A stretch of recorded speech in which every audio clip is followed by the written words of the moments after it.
I get it from all ages.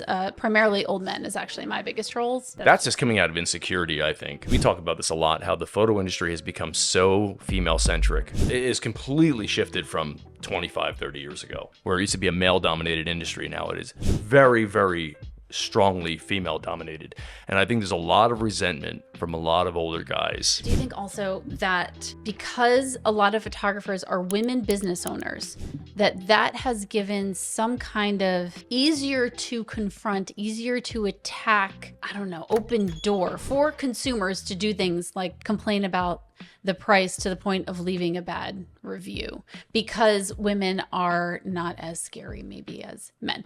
My thought process behind this, maybe I see a lot of it because I'm in the photo industry, and of course that's what my algorithm is feeding me. But if you had someone who was charging a luxury price as a hair salon, and I guess that would be male or female, anything would, or a luxury price for a car, a Mercedes or a Ferrari or whatever, you don't see that kind of attack and bad reviews on those types of businesses, but we see it so much on that like small female business owned person. Like, how dare that small female charge that much money?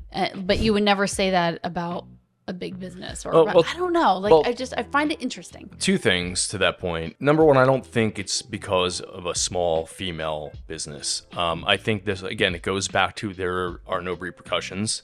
So why wouldn't somebody just attack you online? Nobody's going to show up at your house, knock on the door, and punch you in the teeth. I think people get away with it all the time.